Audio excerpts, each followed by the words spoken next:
Good afternoon, everyone. I am Patricia Maloney. I am the president of the Phi Beta Kappa chapter here at Texas Tech.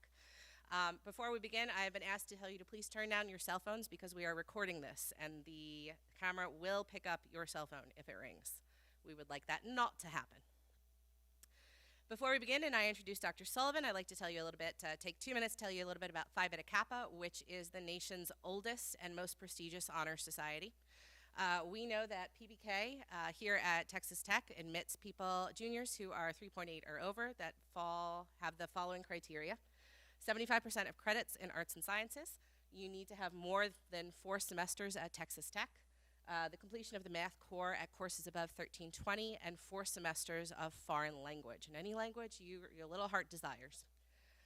We also require 2 3,000 level classes outside your major to show that you have intellectual breadth. If you want more information about this, if you would like to nominate yourself, please email pbk@ttu.edu, and we would be more than happy to take a look at your transcript. Some of the benefits of joining PBK. Texas Tech considers it so important that Texas Tech will pay for your lifetime membership if you are invited into our group. You do not have to pay a penny for this. It is the #1 recognized honor society across the country on resumes and graduate school applications. As I mentioned, TTU will pay for your lifetime membership. We have fun social events and networking opportunities, as well as a lot of scholarship money that no one asks for that is on the table. So please speak to me about that. Before we jump in, I'd like to say thank you to the Vietnam Archive for lending us their recording materials for today. And let me tell you a little bit about our esteemed speaker. Dr. James X. Sullivan is the Gilbert F. Schaefer College Professor of Economics at Notre Dame University, where he's also the co-founder and director of the Wilson Sheehan Lab for Economic Opportunities. He's been in the economics department at Notre Dame since 2002 and has served on numerous federal commissions and boards studying poverty, including the U.S. Commission on Social Impact Partnerships and the National Poverty Center Advisory Board. He received his PhD and master's in economics from Northwestern University and his bachelor's in economics from Notre Dame. His research focuses on the effects of domestic anti-poverty programs, as well as using administrative data to evaluate programs that focus on poverty and inequality in the United States. I'm sure you'll all join me in giving a big Texas Tech welcome to the Phi Beta Kappa visiting scholar, Dr. James Sullivan.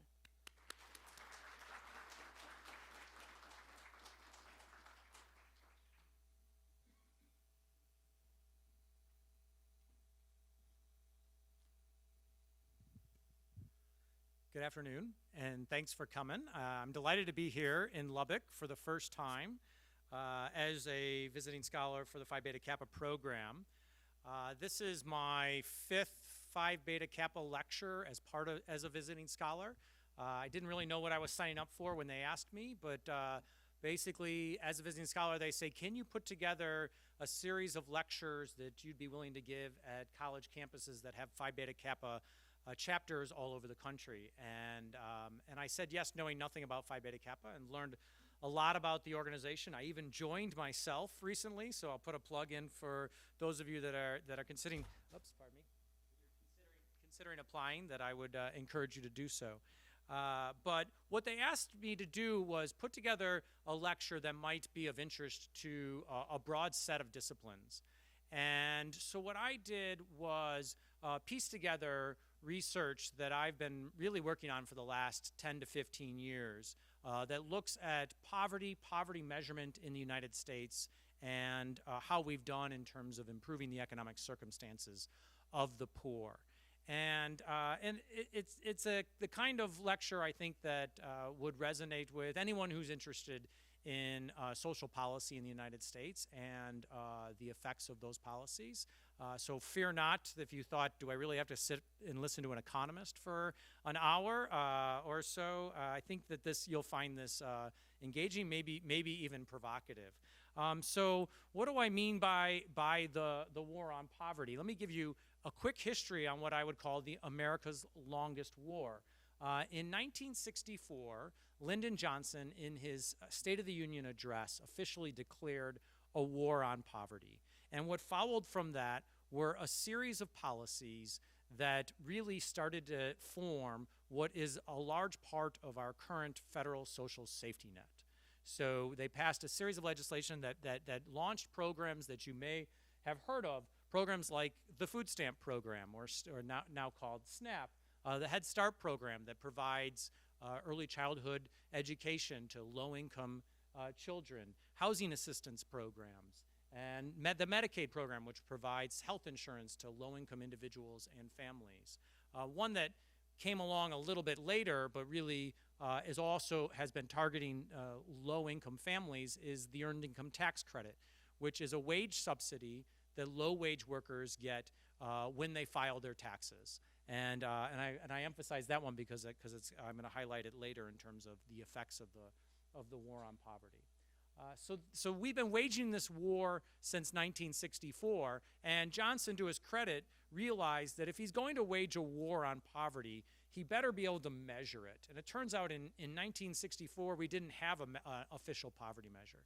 So he called over to the Social Security Administration, and I'm not sure if this is a picture of the actual call that Molly Orshansky received, but Molly Orshansky had the fortune or misfortune of being assigned to come up with an official poverty measure so we can determine whether or not we are making progress in this war on poverty. And so what did Molly Orshansky do? She actually did something that I would conclude was quite reasonable at the time, given the information that she had. She said, okay, so first of all, we have to figure out what we mean by resources. How are we going to determine what we measure to determine who's well off and who's not well off in this country? And she said, well, we should probably measure resources based on income. And so she specifically used what we call pre-tax money income, and I'm going to use that technical term because it's actually going to be important for our understanding of the effects of the war on poverty. And then she took family income and she said, I have to compare that to a threshold. You have to draw a line in the sand and say, below that line, we're going to call these families poor, and above that line, we're going to call them not poor. And I will make this point throughout my remarks, that's a fundamentally non-scientific decision, right? There's no magic line in the sand below which people are poor and above which they're not poor. So what are you to do? Where do you draw the line?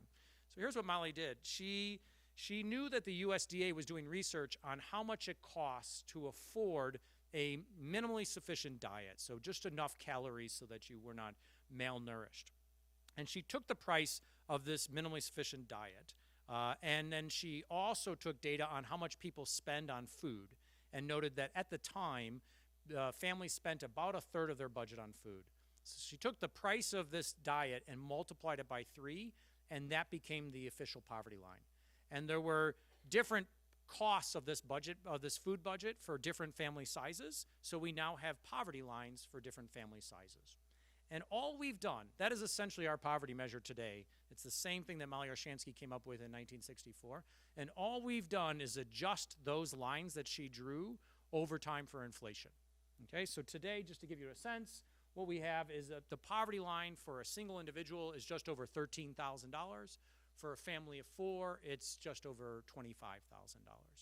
And that is our official poverty measure, and that's how we, the census today still calculates and reports this measure. So the question that I'm after today is, did we win the war on poverty?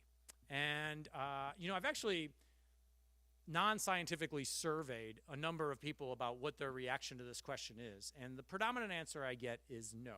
We must not have won the war on poverty. And why is that the prevailing sentiment? Well, there's a lot of talk about the fact that we may have not won the war on poverty. Many have said we've lost the war.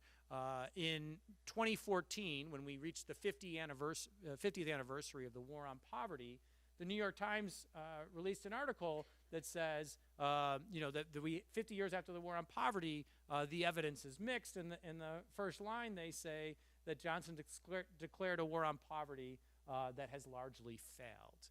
And so this is not the New York Times opinion alone. This was a broad perception that was shared by many. Where does this opinion come from? Well, it comes from the official poverty statistics. So what this figure shows you is the official poverty rate as released by the census every year from around the time that Johnson declared the war on poverty all the way through 2018, the most recent year that we have data. And if you look closely at these at this trend, this time series, what you see is there was some early progress in the early 1960s, but since the early 70s, we have made virtually no progress in reducing the poverty rate over time. It has fluctuated back and forth with the growth and contractions of the economy, but we have not seen a noticeable decline in the official poverty rate. It's because of this that so we started in 1964 when Johnson declared the war. We were at 19% poverty. In 1988, when Reagan delivered his State of the Union address, he said, "My friends, some years ago, the federal government declared a war on poverty, and poverty won."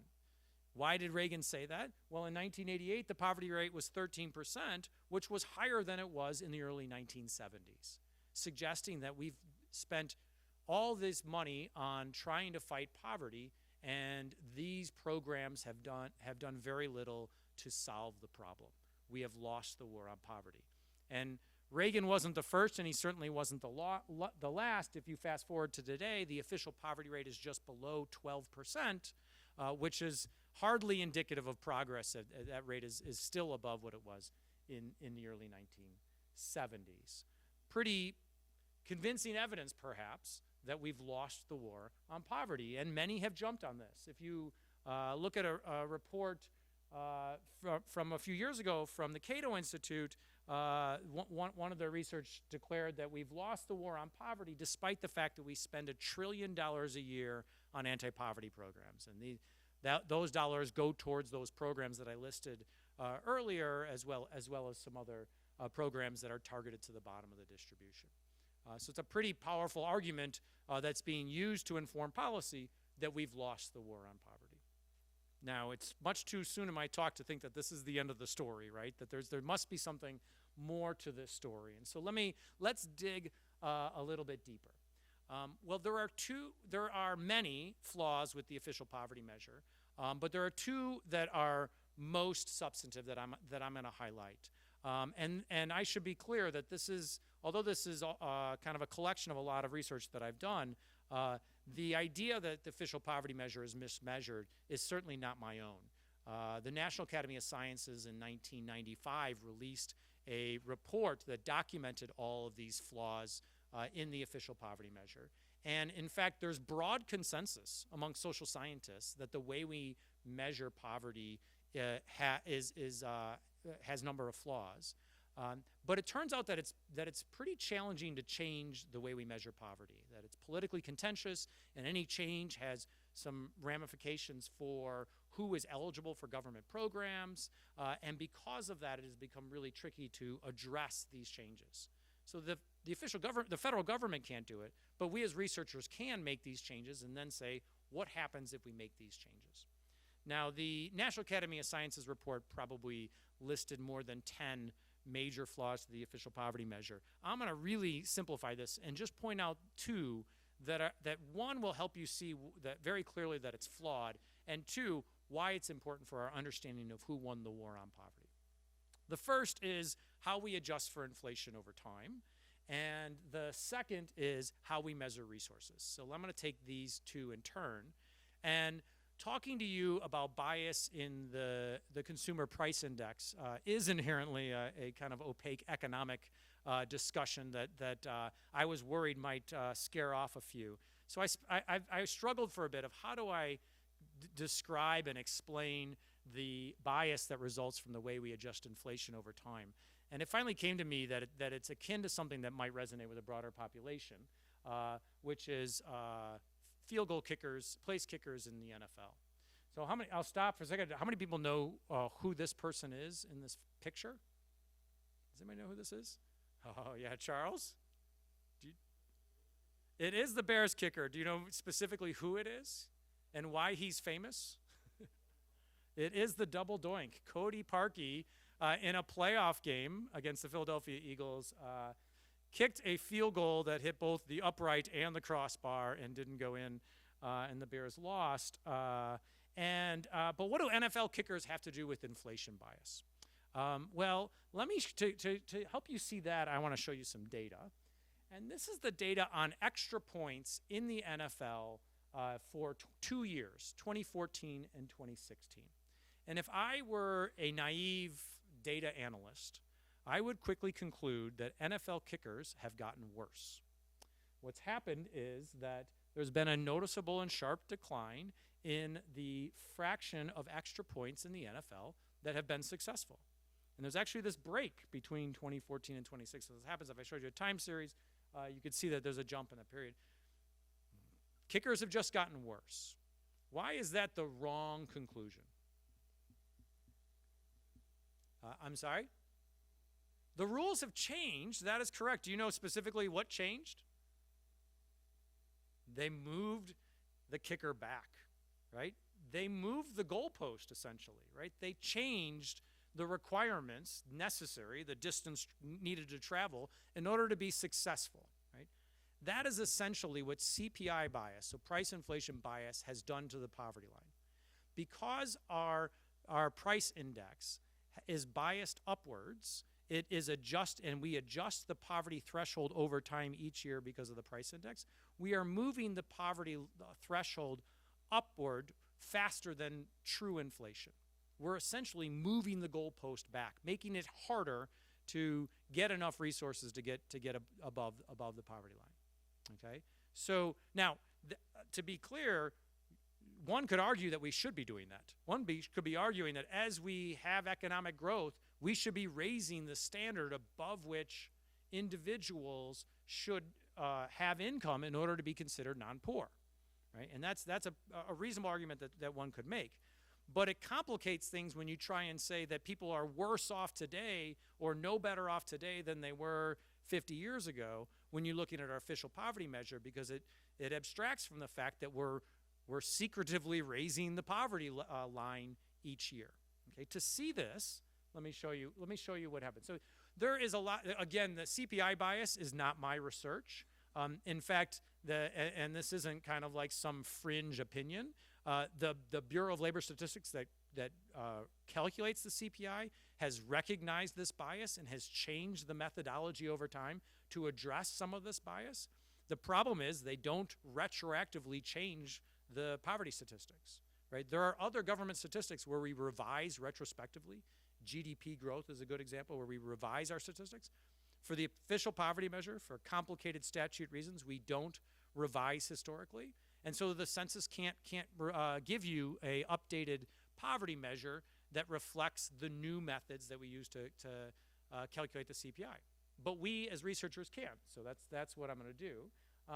So the blue line is the official poverty threshold for a family of 4 in the United States. I'm starting from 1980 and I'm adjusting it for inflation using the CPI that has its bias, right? And then what I do is I say, I'm sorry, the green line is the official number. And then what I do is say, let's correct for the CPI bias. Let's incorporate the newest methodologies that the Bureau of Labor Statistics uses and address the consensus bias, and then calculate, start in 1980 and adjust that threshold for using the correct price index. And when you do that, you get the blue line. And what you can see is the thresholds don't rise as fast over time when you correct for inflation correctly as compared to the official poverty thresholds. And it turns out year-to-year differences, this doesn't matter much. If you're talking about a 50-year war on poverty, this matters a lot. And it can all significantly change our conclusions about how successful the war on poverty has been. And you can do this with you can show this with some fairly straightforward statistics. So let me do that. But before I do that, let me talk about the other bias, which is the resource measure. So remember, I used this phrase pre-tax money income. That was the measure of resources that Molly Orshansky defined as what we should compare to the official poverty line, right? And it actually made sense back then because almost all of the income families received and had at that point in time was cash income, which is essentially what we mean by pre-tax money income. But if you think about the programs that were the core to the war on poverty, many of them, the vast majority of them, were not money income. So if you go back to, remember the programs that I talked about, the food stamp program, that's a non-cash voucher. Families get these vouchers that they can use to buy food. That's not cash, not counted in our resource measure for poverty. The Earned Income Tax Credit, which today is a $70 billion program that dwarfs the cash welfare program. It's a much more important and one of the more impactful anti-poverty programs that we have in the United States. Unfortunately, you'll know nothing about it if you look at the official poverty measure because it doesn't count, right? Because it's redistribution through the tax program, and we measure official poverty using pre-tax money income. Housing assistance, again, is an in-kind transfer. Medicaid is health insurance, right? So it's not cash. So none of these programs are counted in our official poverty measure. So think about that for a minute. You have a metric that's trying to determine whether or not the war on poverty is being successful, but we're not counting any of the tools we use to fight poverty, right? And the main ones that expanded. These are exactly the programs that have been expanding since 1960, but they're not counted. So it seems inappropriate, right, to try and determine whether or not we've won the war on poverty using a metric that doesn't even incorporate these components. Okay, so now let me show you what happens when we make some very simple adjustments to correct for this. So first what I'm going to do is, I started with the official poverty rates from 1964 to 2018, and between that period, poverty rates fell by 8 percentage points. And most of that decline is in the 1960s, so it hasn't really fallen at all since the early 1970s. What happens if we just correct for inflation? So I'm going to take the thresholds in 1980, and I'm going to adjust them forward and backwards to correct for inflation correctly. And I'm going to ask what fraction of the U.S. population has pre-tax money income that falls below the bias-corrected thresholds. It's a very simple exercise. It's basically what happens to poverty if we correct for inflation. And so the poverty rate's going to be the same in 1980 because I use the exact same thresholds in 1980, but I adjust them forward and backwards using a bias-corrected measure of inflation. And this is what you get for the poverty rates. And already, just making this one simple correction for our measurement of poverty, you see a dramatic decline in poverty rates over time. That's a very different story. It would have been much harder for Ronald Reagan to stand in front of the country in 1988 and say poverty won if he had the right data, right? Because you see this noticeable decline that not only between the early 60s and 1988, but has continued since then, right? So if we really calculate the thresholds correctly, you see that there's this clear decline in poverty. Okay, so now the next question is, well, what about adding these other programs? Let's hold poverty rates constant in 1980, right? So I could add programs and drive poverty to zero. But so what I'm going to do is I'm going to calculate a poverty line that makes the poverty rate in 1980, which was 13%, the same as the official poverty rate. But I'm going to include in my resource measure the value of food stamps, the value of housing subsidies. I'm going to go after tax, so include the Earned Income Tax Credit. And I'm going to take that after tax plus non-cash benefit measure of income, and I'm going to compare it to a threshold that in 1980 gives me a poverty rate of 13%. Okay? And then I'm going to take that threshold and adjust it forward and backward using the right price index.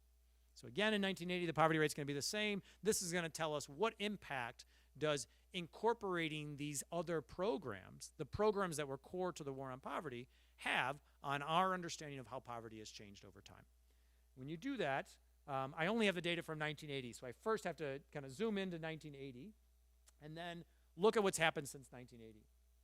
And if you do that, you see that poverty has declined even more, right? And this is probably not too surprising because these programs since 1980 have expanded considerably, and as a result, they've lifted more people out of poverty. But it's missed by the official measure. To give you an idea of how much of a difference this makes, think about a percentage point as an additional 3 million individuals being out of poverty, right? So this has real effects on our understanding of the progress we've made in terms of fighting poverty in America. Now, those of you that are looking closely, might be looking at the numbers on the vertical axis. And you might say, wait a minute. So this guy's saying that poverty rates in 2018 are below 6%. And you know, we have been kind of questioned or challenged on this. Do you really think that only 6% of the U.S. population is poor? And the answer that I give to that is no. And that's because I don't really have a dog in the fight of where that line should be. My fight is what's happened to the change in poverty over time. And if you ask me, have we made progress in reducing poverty in the United States? I'll say the data are very clear, and the answer is yes. Have we won the war on poverty? Well, I think that our understanding of what it means to be poor changes over time as our economy changes. And one could make a case that maybe our poverty line should be rising over time. Maybe that was the brilliance of Molly Orshansky. She knew the CPI was going to be biased, and she wanted to build in this rising line. But for our understanding of the impact of programs, it's important to compare apples to apples. And to do that, you need to account for these things. And what the data show is that there's been this really sharp decline. The reason why I show a poverty rate of below 6% here is because I started with the thresholds in 1980. I could just as easily said, well, let's start with the poverty threshold in 2018, which is 11.8%. And I could adjust the thresholds backwards from there. And what that would show is that the poverty rates in 1980 were upwards of 20%, right? In both of those exercises, I'm showing a sharp decline in poverty. So where you land in terms of what fraction of the U.S. population is poor today is going to depend on where you think that line should be drawn. Should it be drawn where the official measure is today, or should it be drawn where we account for inflation correctly? And so that explains the difference in levels. Now, there's another part of my work that has looked at how we really should measure the economic well-being of individuals at the bottom of the distribution. And for a number of reasons, even when income is measured correctly, it might not be the best way to capture well-being of individuals. And so I've done a fair amount of work that looks at comparing the income of disadvantaged households to their consumption. And the general takeaway of that is that consumption is a much better and clearer measure of the economic circumstances of individual or household than is income. And that the official poverty measure that relies on pre-tax money income really fails to capture what we think of as real disadvantage in the United States. And I think I can convince you of that by introducing you to just three people or families. So the first person I want to introduce you to is Steve. Steve is a Phi Psi at Texas A&M, and he likes to drive nice cars and party. He lives off campus. His parents pay his rent and pay for his food, and Steve hasn't worked a day in his life. I also want to introduce you to the Andersons. Now, Mrs. Anderson developed this app that can be used to do yoga meditations. She sold the app for $3 billion. They bury their assets and live off of the liquidation of those assets. And neither Mr. or Mrs. Anderson have to work. But I also want to introduce you to the Millers. And Mr. Miller lost his job in manufacturing when the company went overseas. Mrs. Anderson teaches preschool. She makes about $30,000 a year, but her health insurance doesn't cover the EpiPens that they need for Timmy, who's the youngest in the back, who has a very serious peanut allergy. So they have to pay out of pocket for these EpiPens, and so what they do is they skip meals a couple times a week in order to save enough money to make sure they pay for the EpiPens. My question to you all is, which of these three is poor by our official poverty measure? So the answer, yeah, how many people think that Steve is poor? Okay, how many? Well, let's start by the official poverty measure. I think you probably get the idea that conceptually we can think about some of these people not being poor and some being poor. By the official poverty measure, how many people think Steve's poor? Yeah, so you probably just, I've set it up this way, right? How about the Andersons, right? The Andersons poor. Yeah, both Steve and the Andersons are officially income poor in our official statistics. Steve has no income. He doesn't work. His parents pay for his goods and services. So when his official pre-tax money income would fall below that $13,000 threshold, Steve is poor. The Andersons live off of their assets, right? So they don't have any income that would be measured in pre-tax money income. They just live off of their assets. They dis-save. That doesn't count, and so they would be considered poor. The Millers, unfortunately, not income poor because Mrs. Miller makes just enough to get over the threshold for a family of 5, so they're not poor. There's nothing in the official poverty measure that makes adjustments for the fact that they have some dire medical need that means that they actually have to skip meals. Okay? Now notice that if we were to look at their consumption, we would accurately identify, or hopefully I could convince you that it would be much more consistent with what we think about when we think of disadvantage, right? The swimming pool alone, the value of the swimming pool alone would be enough to get the Andersons out of poverty, and Steve's car and his nice apartment and his drinking budget would probably be enough to get him out of poverty as well. But because we would just look at the non-medical expenditures that the Millers have, their expenditures would be really low, and we'd be able to capture the fact that they're skipping meals. Right? So consumption is going to do a better job of identifying the disadvantaged than is income. So then the next natural question is, what if we did this all with consumption? So let's go back to our poverty rates. So I'm going to skip all the way to what I left you off with. Well, this is the poverty rate since 1980 if I correctly adjust for inflation and I incorporate all those the tax and non-cash transfer programs. Right? We see a decline in poverty since 1980 of 8 percentage points. What if instead of comparing income to these thresholds, I fix the poverty rate to be the same in 1980? Again, I'm going to start at 13%, and I look at consumption over time and see how consumption compares to that poverty threshold. When you do that, you see the following, right? So the decline in poverty over time looking at consumption is even greater than the decline in income and decline in income poverty, which again suggests that we've made real progress in terms of improving the economic circumstances of those at the bottom of the distribution. So we've received a lot of pushback on this. We've been called everything from poverty deniers to people who are playing with the data. And so what we've tried to do is amass as much evidence as possible to really tell a story that's consistent across all the data available that demonstrates this economic progress. And so, one area where there perhaps is some, there isn't necessarily exact consensus on how we should approach things is what exactly should be the degree of bias adjustment we do in price index. Is there a way to do this without doing any kind of bias correction?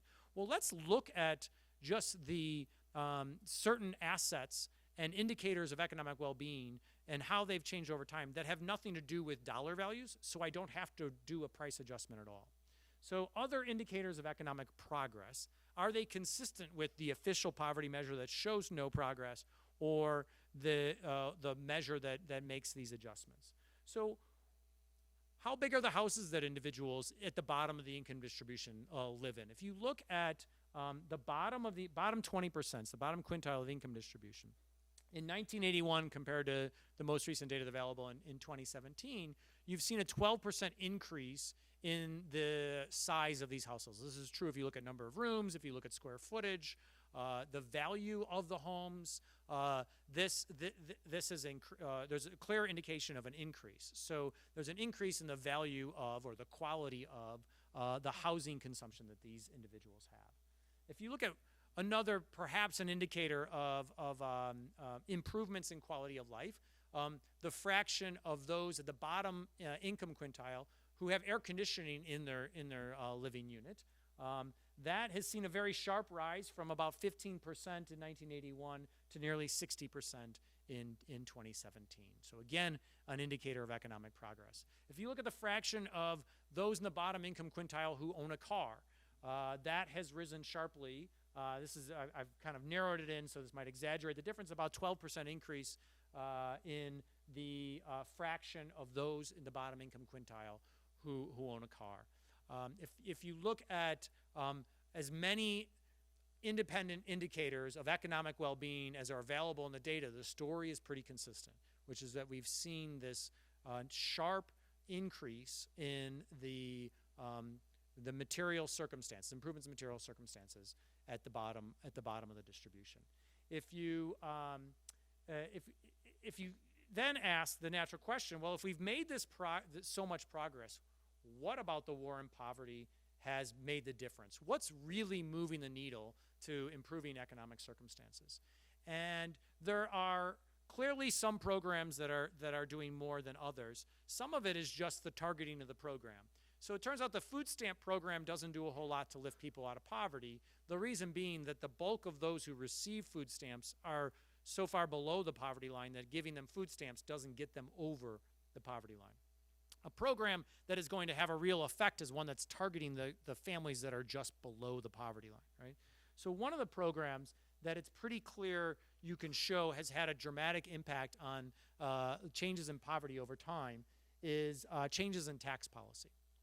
And so to show this, I actually do something quite simple, which is just let me calculate pre-tax income poverty. So this is, I'm going to adjust for inflation. That's all I've done. It's basically Molly Orshansky's measure, but correcting for inflation bias. So I've showed you the blue time series before. And now what I'm going to do is instead of using pre-tax money income, I'm going to use after-tax money income. So the difference between the blue and red tell us what effect does tax policy have on poverty rates, over changes in poverty over time. And the Tax Reform Act of 1981 actually reduced the standard deduction and personal exemption in real terms, and as a result, actually made low-income households worse off when you adjust for taxes. The Tax Reform Act of 1986 actually did the reverse and introduced or expanded the very small earned income tax credit, which really started to make generous redistribution to the bottom of the distribution through the tax program. Most notably, the earned income tax credit, which for a single mother that makes about $10,000 a year would get a $4,000 tax subsidy. That's a pretty big impact for a low-income family. So you start to see the red time series declining faster than the blue time series after the Tax Reform Act. And then when the earned income tax credit expanded considerably, you see that there is a much more noticeable decline. Okay?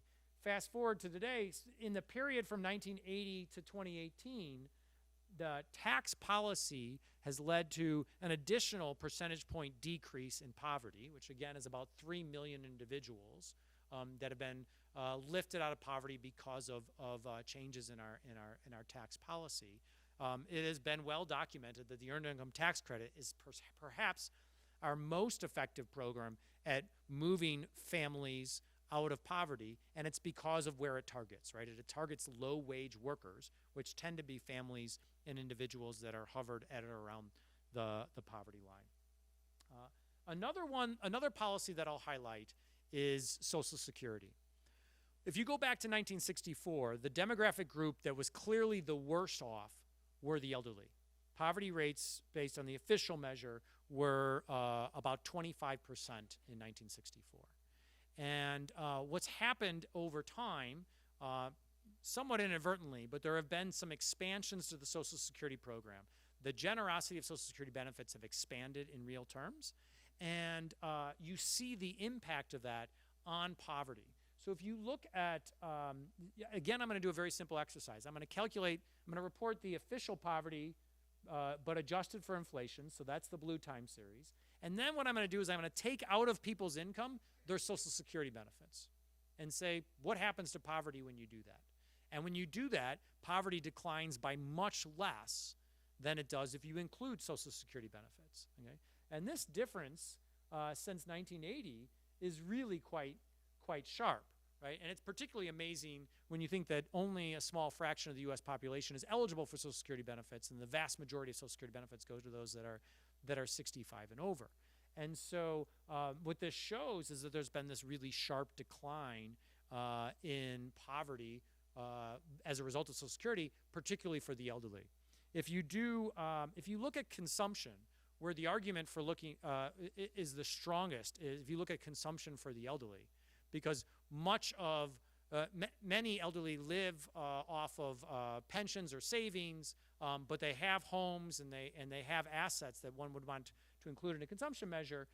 If you look at a consumption-based measure of poverty, since going all the way back to 1960, you see this remarkable decline in poverty for the elderly, which suggests that there's perhaps no demographic group that has enjoyed more progress in terms of reducing dire economic circumstances than the elderly. Okay, so at this point, I've thrown a lot at you, and you may have checked out for a minute, and some of you have to write essays for your sociology classes, or your sociology classes. So let me kind of summarize some key points, or if you call your parents tonight and they say, what did that Phi Beta Kappa guy say? Here's the slide to pay attention, right? So what kind of the key takeaways? First is, I think I'd stop short of saying we've won the war on poverty. But the key point is that we're making a lot of progress. And that's really important to make. Some have argued that the fact that we have, that the official poverty measure has not declined at all means we've lost the war on poverty, our programs are a failure, and so we should get rid of them. But you can make arguments for whether or not we need or whether or not we need to expand or contract the social safety net, but you can't use the official poverty in that measure because that poverty is biased. And if you look at poverty measured correctly, and you compare apples to apples over time, it clearly shows that we've made improvements. Why does the official poverty measure get it so wrong? Well, it's primarily because of using the wrong measure of resources and a bias in the way we adjust for inflation over time when we recalculate the poverty thresholds. Okay.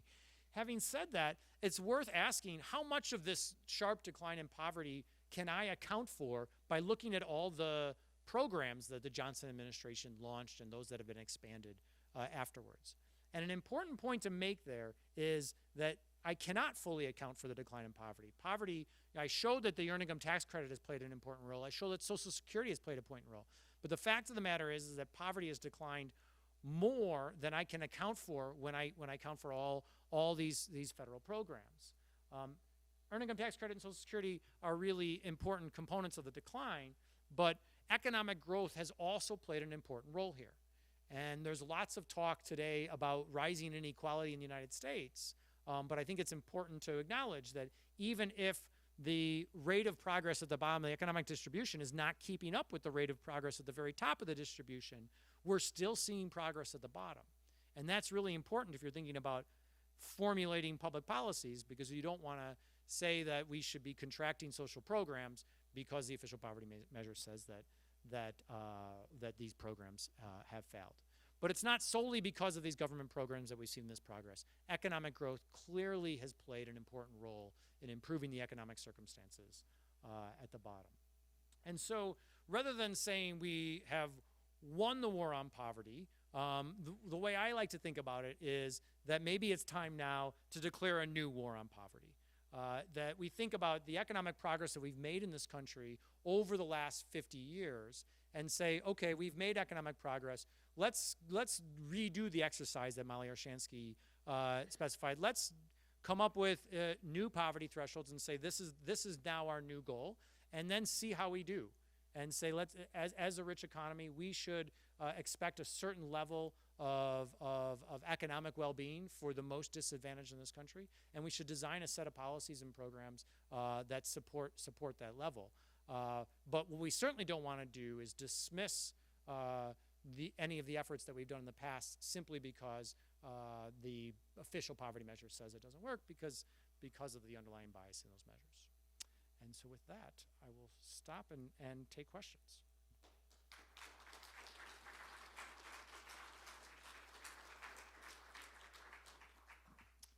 Yes? Yeah, it is. Clinton formalized it in welfare reform, said ending welfare as we know it. But it started well before Clinton. We have dramatically changed the way we allocate resources to to the bottom of the distribution. And the most substantial change is that we have emphasized work much more so than in the past. And so the earned income tax credit only goes to low-wage workers. It provides nothing to people who don't work. And in the welfare program, we now have work requirements, we now have time limits, and as a result, we've seen dramatic declines in welfare receipt, and what has substituted for that is increases in SSI, disability, and the food stamp program. And there are now there's talk and lots of debate about whether or not we should have work requirements in those programs as well. And so I think the biggest change we've had is to emphasize work in the way that we fight poverty. And that has also changed the dialogue to thinking about, okay, is it enough to just say they should be working? What do we do to ensure that there's access to the kinds of jobs that would allow them to be self-sufficient, so that they're stable and provide enough resources such that they're not in poverty? And that's in large part the motivation behind programs like the Earned Income Tax Credit. Yes?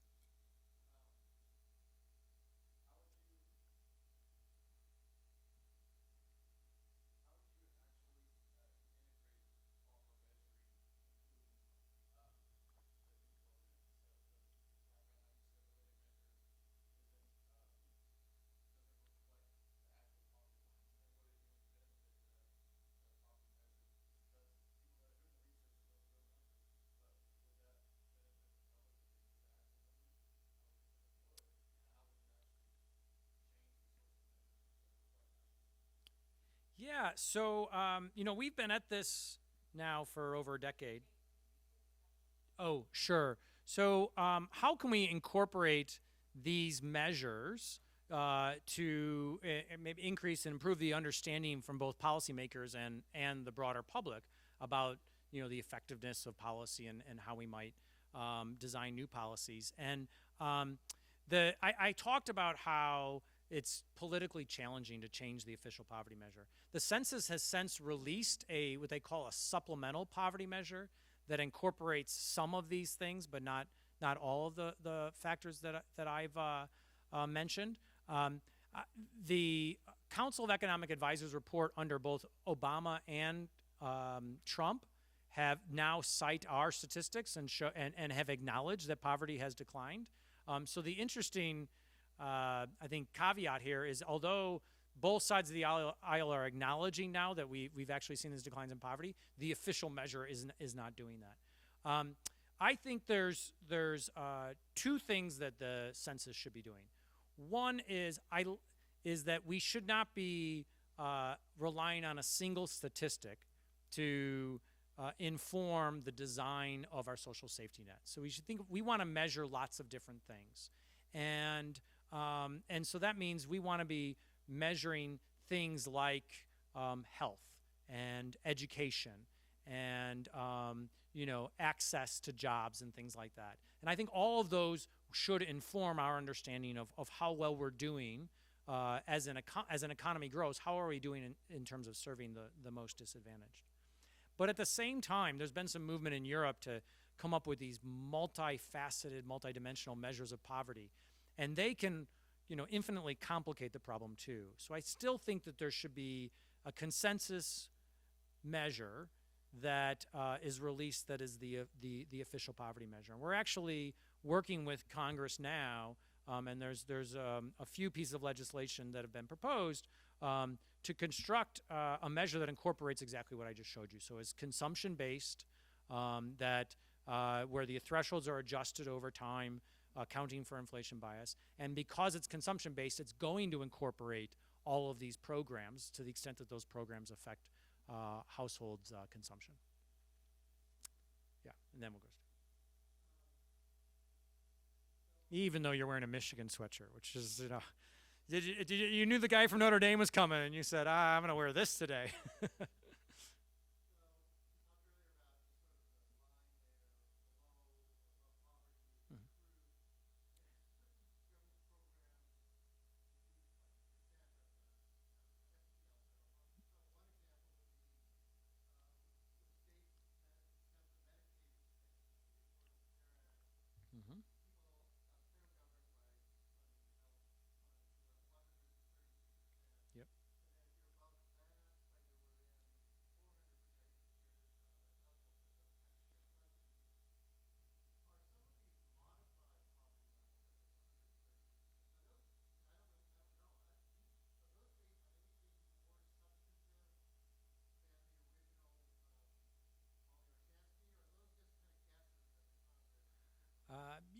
I think it's convenience, right? So there is nothing more sophisticated than the Molly-Orshansky measure.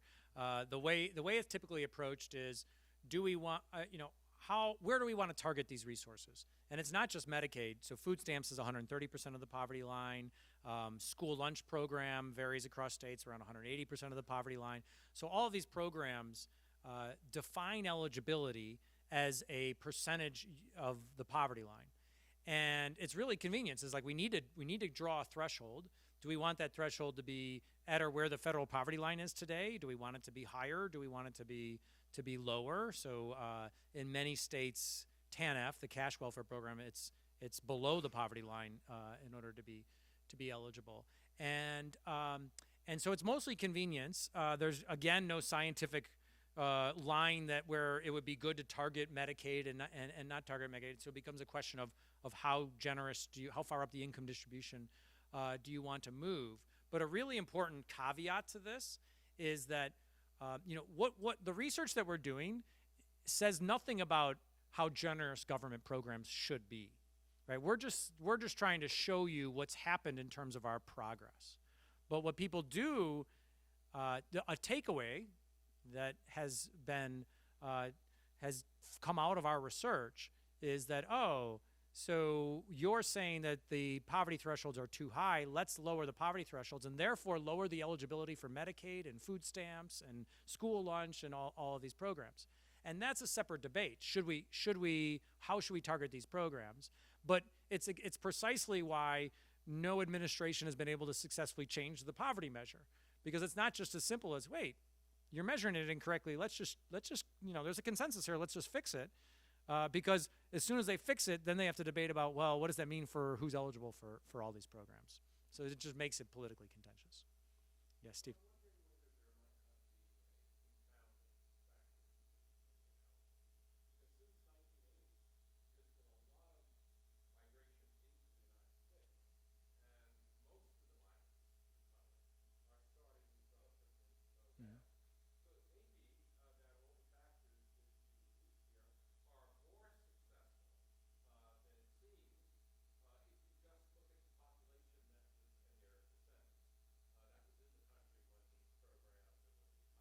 Mm-hmm.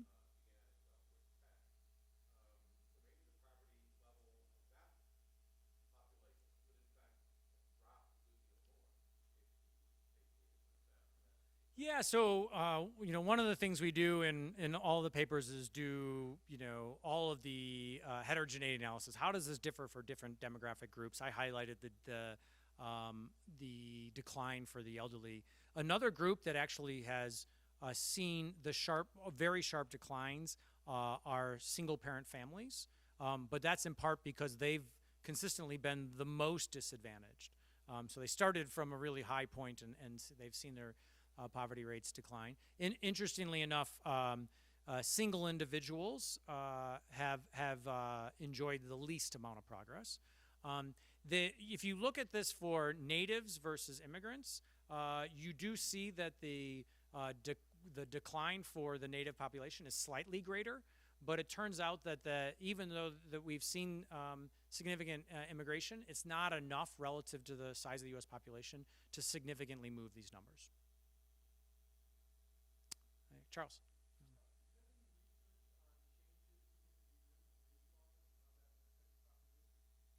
So I haven't done it on just the poverty rates, but there is research that's looked at the effect of minimum wage on inequality, which is related. And so there's a really interesting study that looked at, has the minimum wage had an effect on well-being at the bottom of the distribution? Really, they were looking at inequality.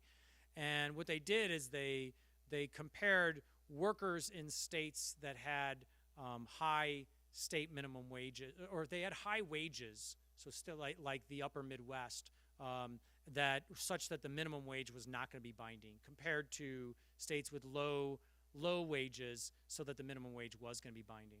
And what they showed is that the income at the bottom of the distribution was affected by the minimum wage. The minimum wage actually does do a fair amount to raise earnings at the bottom of the distribution. And there's been this big, I don't know if you're aware of this big debate in economics, because so economists, our theories would suggest minimum wage, although it's going to raise wages, is going to reduce employment, and then the loss of jobs could offset any of the benefit in wages.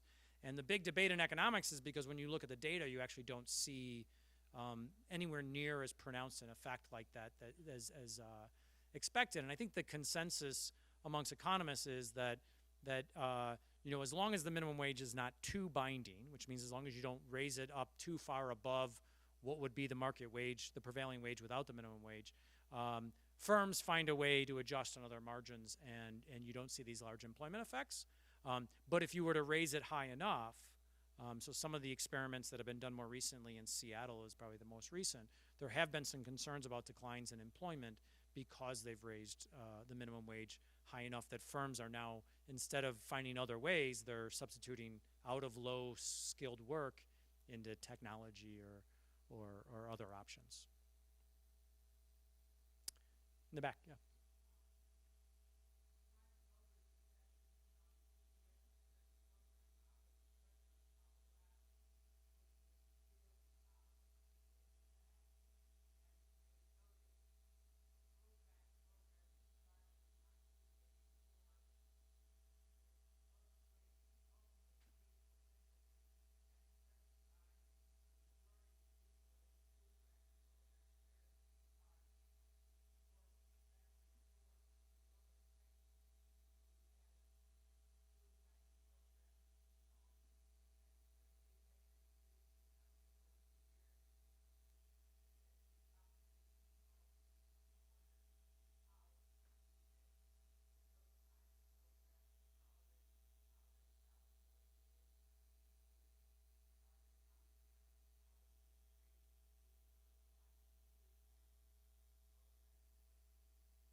Yeah, so the question has to do with noting that there's been a change in who the food banks serve. Used to be homeless, you're much more now seeing families, and how those kinds of programs and services are perhaps incorporated in our understanding of poverty.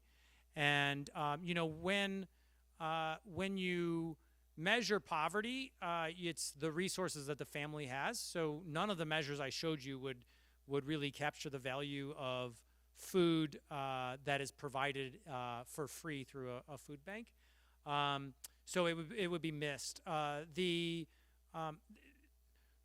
of the interesting things that's happened over time is there's been changes in the critical needs that we see. So for example, in San Francisco, Seattle, LA, the most important social policy issue is homelessness, right? And there's lots, and on college campuses, and I've heard this here at Texas Tech, a prevailing issue is food insecurity, right?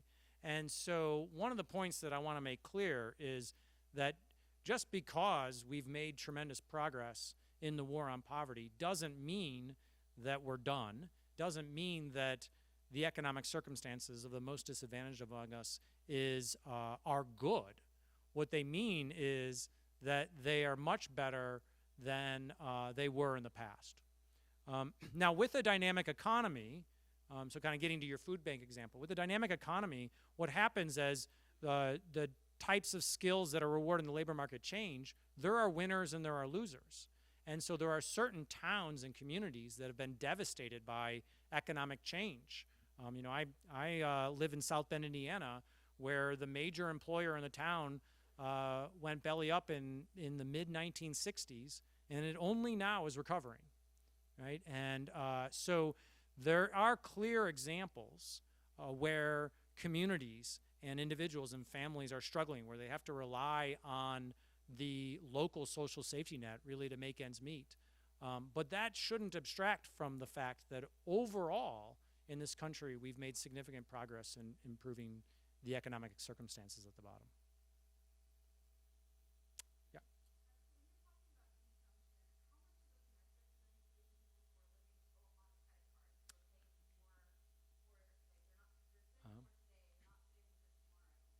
Yes, no, very good question, and we get it all the time, as you can imagine, when you're thinking about consumption. So, we might think very differently about consumption as a good measure of well-being if everybody had to leverage their credit cards to their credit limit in order to enjoy that consumption, right?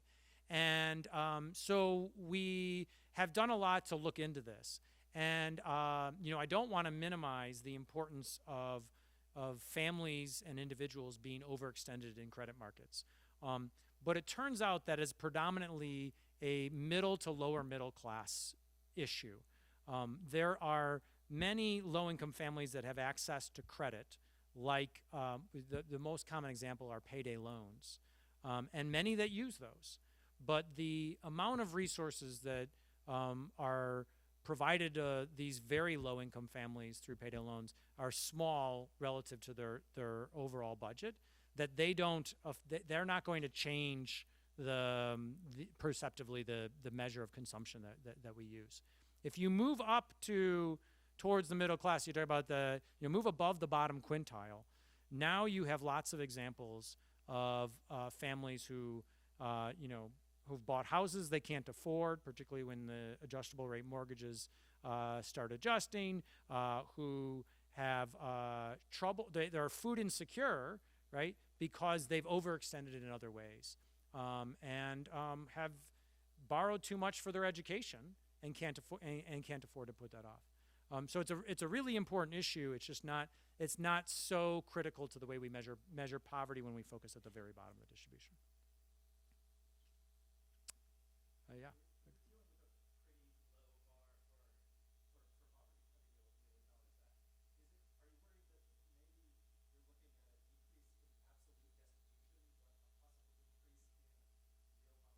Mm-hmm. So I would be worried about that, but we've also looked further up. And so if you look, when we started this research, we weren't really looking at poverty measurement. We were asking questions like, we're looking at questions like, how has the 10th percentile of the distribution done? How has the middle of the distribution done? How has the top done? And then everybody asked, well, what does this mean for poverty? And it kind of pushed us into poverty measurement. But if you look at the 10th percentile and look at the 20th percentile and further up, we've seen overall, so in terms of overall economic resources, looking at their consumption, what we've seen is economic gains, even if they might be modest, right? So they might be small, and if what is really important to an individual is how well they're doing relative to people at the top, then you have a strong story for saying, I'm being left behind. This strong economy is leaving me behind. But I think it's important to note that that even people, let's say the 25th percentile, in 2018, they are better off than people at the 25th percentile in 1980. And that's very clear in the data, but it's not the story you're hearing, right? You hear stories of the declining middle class. Well, what does that mean? Well, that is consistent with the story that the economic circumstances of the middle class aren't keeping pace with the very top of the distribution. But it's not consistent with a story of how well we're doing over time, where we've seen some progress. It is true that the progress at the bottom has actually been a little bit better than the progress a little bit further up. So they might be feeling the squeeze from both sides. Yeah.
No, there's a lot of truth to what you're saying.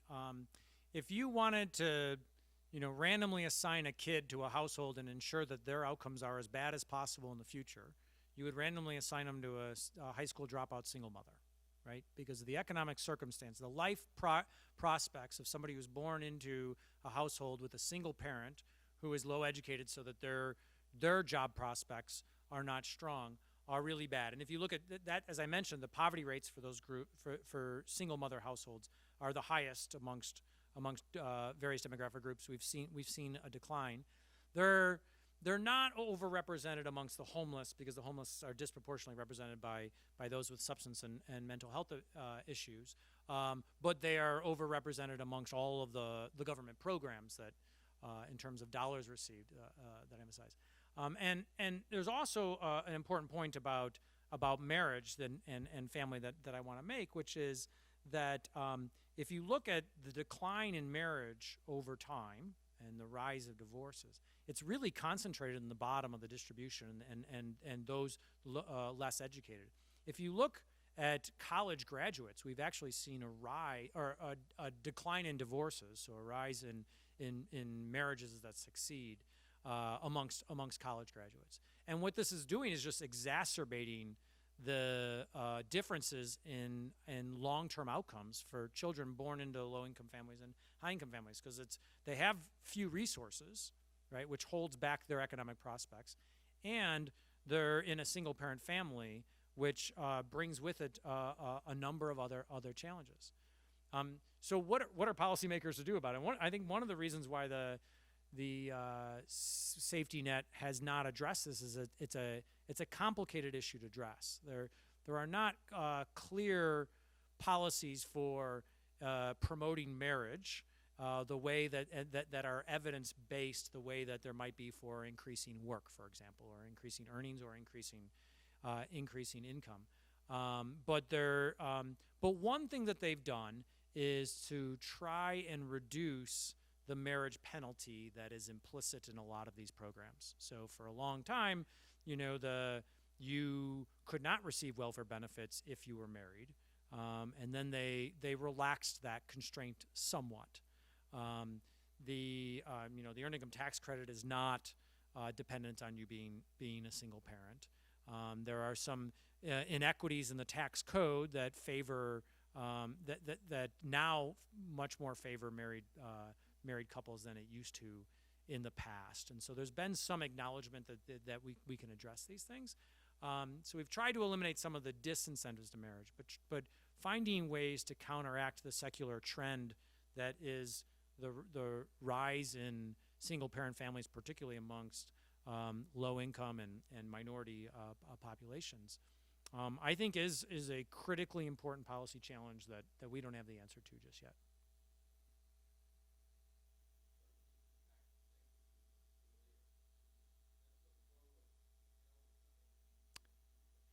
That's right. One area, bright news there, is for 2 decades there leading up to the early 1990s, we were seeing a sharp rise in teenage childbirth, and that has flattened out and declined.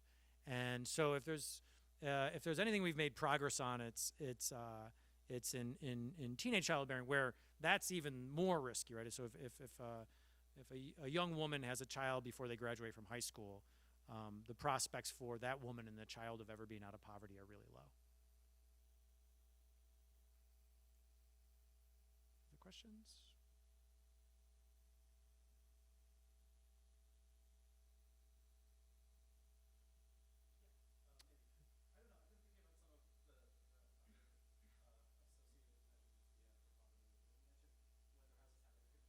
Mm-hmm.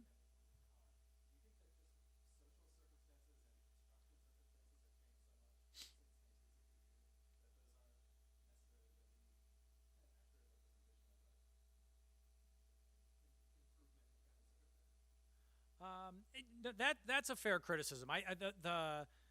The challenge is that there's no perfect indicator of economic circumstances.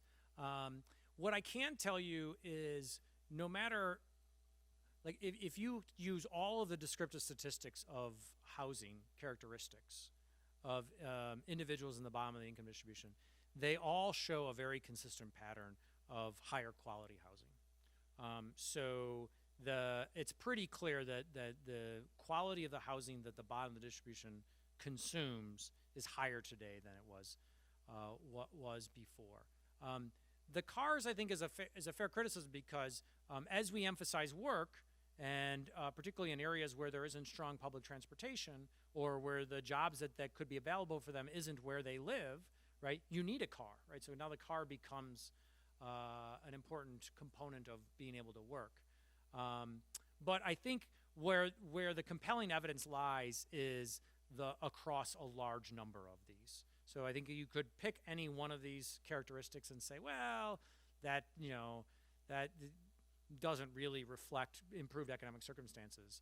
But if you look at the quality of the cars or the quality of the access to entertainment that they have and all of these other aspects of that might enter into well-being, they overwhelmingly point in one direction. And so it's the preponderance of the evidence that really, I think, supports the story. Yeah.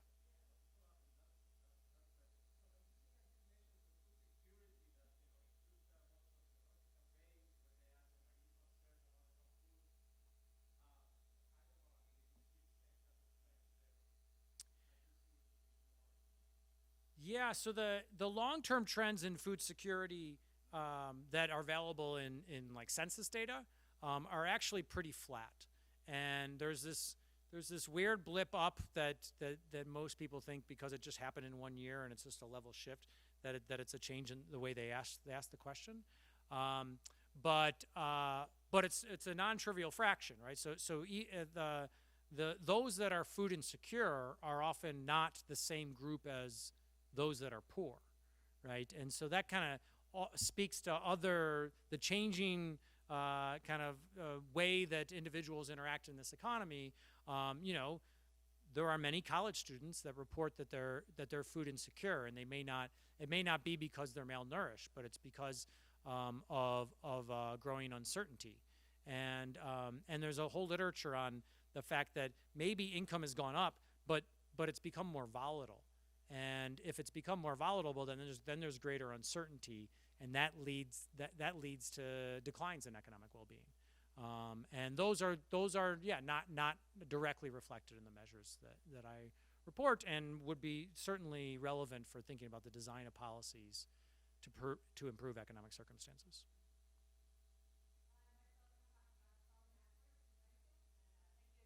Thanks.